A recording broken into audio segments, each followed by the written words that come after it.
There's a special kind of elegance that doesn't scream, it barely even clears its throat. You won't find it doing backflips on social media or announcing itself with designer logos the size of billboards. No, silent luxury is the art of walking into a room and having people think, I don't know what it is about them, but I suddenly want to sit up straight. The world's most elegant people have mastered habits so subtle, they feel almost suspicious. For example, they never rush, not because they have nowhere to be, but because time seems to respect them enough to slow down. Meanwhile, the rest of us are speed walking like we're being chased by responsibilities, because we are. Then there's the way they speak, calm, measured, no verbal traffic jams. While others are throwing words around like confetti, elegant people choose theirs like they're paying per syllable. And somehow, it works. People lean in. Even the air listens. Another secret, they notice everything but react to almost nothing. Spilled drink, mild smile, awkward comment, gentle nod. Internally, they might be writing a full psychological report, but externally, peaceful as a still lake. It's unsettling and impressive. And let's talk about posture. Not stiff like a mannequin in distress, but relaxed, intentional, like their spine signed a contract with dignity. You'll never catch them folded like a question mark in public. Perhaps the most powerful habit, they don't try to impress.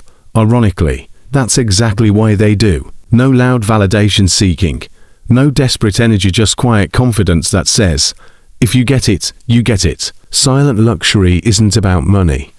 It's about restraint, awareness, and a sprinkle of I know something you don't. And honestly, they do. If elegance had a price tag, most of us would still be window shopping. Luckily, the world said, relax, it's free, just stop behaving like a Wi-Fi signal with legs. Welcome to your global upgrade. No payment required, just a little discipline and a sense of humor. First stop, Japan. Here, elegance begins with respect for space.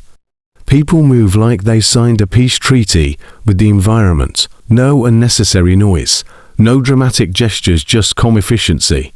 Meanwhile, you're reconsidering your habit of announcing your presence like a parade. Over in France, they've mastered the art of effortless composure. The trick, looking put together without looking like you tried. It's confusing, slightly offensive, but highly effective. Think, I woke up like this, but believable. Now to Italy, where elegance is basically a personality trait. They practice intentional expression, talking with purpose, moving with flair, but never crossing into chaos. It's passion, with boundaries. In South Korea, the glow-up is in presentation, clean, neat, intentional. Even casual looks like it passed a quality check. You start realizing your "I'll just manage" mindset needs retirement. From Morocco, you learn gracious hospitality. Elegance isn't just how you appear, it's how you make others feel. Warm, attentive, effortlessly generous. In the United Kingdom, it's all about composure under pressure. Everything could be falling apart, but you're still here, quite all right. Emotional stability becomes an accessory. Back home in Nigeria, elegance shows up as confidence with presence. You enter a room, you belong there even if you're still figuring things out. The lesson, elegance isn't expensive, it's intentional. And the world has already done the teaching. You just need to stop rushing and start upgrading. Somewhere between overpriced perfumes and motivational quotes about soft life, the world's classiest women quietly agreed on one thing. Elegance is not a budget problem, it's a behavior issue. Take a woman in France. She could be wearing the simplest outfit known to humanity, yet somehow looks like she owns a small vineyard and strong opinions about cheese. Her secret? She doesn't try too hard. While others are layering trends like a confused fashion sandwich, she edits ruthlessly. In Japan, elegance is almost spiritual. Movements are gentle, speech is intentional, and nobody is fighting chairs or slamming doors like they're in an action movie. It's calm, almost suspiciously calm. In Italy, the classiest women understand presence. They walk like background music is following them. Not loud, not chaotic, just cinematic. Meanwhile, you're trying to remember if you locked your door and tripped over your own confidence. From South Korea comes the discipline of presentation. Hair, neat. Outfit, intentional. Energy, put together. It's not about perfection, it's about effort that doesn't look like effort, which is frankly unfair, but inspiring. And then there's Nigeria, where elegance walks in with confidence and presence. No unnecessary shrinking, no apologizing for existing. You enter a room, you're expected, even if you invited yourself mentally. Here's the twist.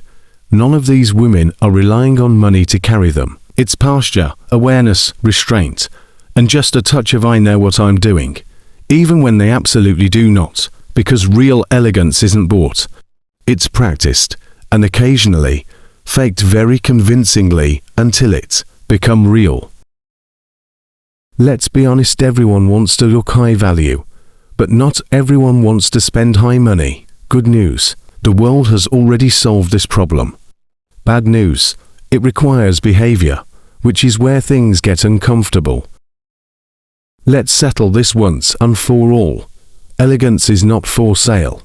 If it were, half the internet would already be running discount codes for it. But the world quietly disagrees with that idea, and honestly, it's a little embarrassing for those of us who thought money was the main ingredient. In Japan, elegance is built on consideration.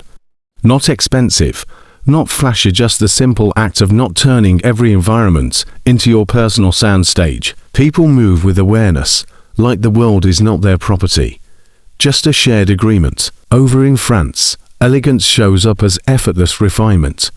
The irony. It takes discipline to look like you're not trying. Somehow, they've mastered the art of looking expensive while behaving like they forgot they're being observed. In Italy, elegance is expression with boundaries. Emotion is welcome. Drama is not invited.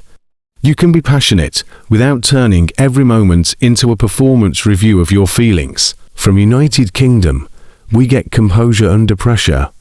Life could be mildly collapsing, but externally it's just quite alright. Internally, possibly chaos. Externally, tea still being poured correctly. In South Korea, elegance is presentation awareness, not perfection, just care. You look like you respect yourself enough, though, to leave the house looking like life surprised you mid-process. And in Nigeria, elegance is presence. You don't shrink, you don't over-apologize, you don't ask permission to exist loudly or softly. You simply show up and the room adjusts. Here's the uncomfortable truth. Money can buy clothes, but it cannot buy control. It cannot buy restraint. It cannot buy awareness. The world has already proven it. Elegance was never about what you own, it was always about how you carry what you are. And that part, still free.